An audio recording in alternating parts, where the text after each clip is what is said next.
Good morning बच्चों। आज हिंदी मेधा में हम अपना पाठ 6 पढ़ेंगे जिसका नाम है गडरिया बना राजकुमार। इस कहानी में बच्चों एक छोटे से बच्चे की होशियारी की कहानी के बारे में हम पढ़ेंगे कि उसने किस प्रकार से अपनी समझदारी से राजा के प्रश्नों का उत्तर दिया और वह राजकुमार बन गया। तो चलिए अपना पाठ शुरू करते हैं बच्चों। बुद्धि बड़ी ही अनमोल चीज़ है।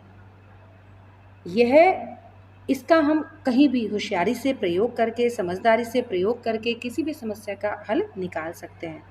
तो इसी से संबंधित हम कहानी पढ़ेंगे गडरिया बना राजकुमार। हंगरी देश में बच्चों एक किसी गांव में गडरिये का परिवार रहता था।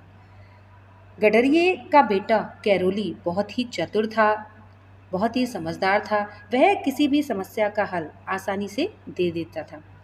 बच्चों, वह भेड़ बकरियां चराने का काम करता था और बहुत ही सुंदर बांसुरी बजाया करता था। उसकी बांसुरी की धुन सुनकर सभी लोग झूमने लगते थे। सभी बहुत अच्छी लगती थी सबको उसकी बांसुरी सुनना। तो यह बात राजा को भी पता चली कि छोटा सा बच्चा है, बहुत होशियार है, वह बहुत समझदार है और बहुत अच्छी धुन बजाता है, बहुत अच्छी बांसुरी बजाता है। राजा ने कहा, चलो हम तुम्हारी परीक्षा लेते हैं, पर पहले हम तुम्हारी बांसुरी सुनेंगे। मैं तुमसे 3 प्रश्न पूछूंगा। राजा ने कहा, मैं तुमसे 3 प्रश्न पूछूंगा। यदि तुमने तीनों प्रश्नों का उत्तर दे दिया तो तुम आज से राजमहल में ही रहोगे। और यदि तुमने प्रश्नों का उत्तर नहीं दिया तो मैं तुमसे तुम्हारी भेड़ बकरियां छीन लूंगा। तो कैरोली ने कहा, जी महाराज, मैं अपनी छोटी सी बुद्धि से जरूर ही आपके प्रश्नों का उत्तर दे दूंगा। अब राजा ने उनसे पहला प्रश्न किया, बताओ सागर में कितनी पानी की बूंदें होती हैं।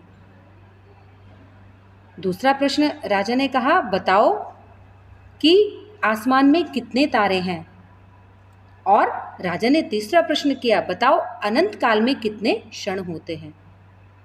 कैरोली ने बड़ी ही समझदारी से तीनों प्रश्नों का बच्चों उत्तर दिया और वह परीक्षा में पास हुआ। राजा ने कहा, शाबाश कैरोली, तुमने मेरे सभी प्रश्नों का उत्तर भली प्रकार दिया है। आज से तुम राजमहल में मेरे ही साथ रहोगे, मैं तुम्हें गोद लेता हूँ। तो बच्चों, इस पाठ से हमें यही संदेश मिलता है कि हमें अपनी बुद्धि का प्रयोग समझदारी से करना चाहिए। किसी भी समस्या से घबराना नहीं चाहिए।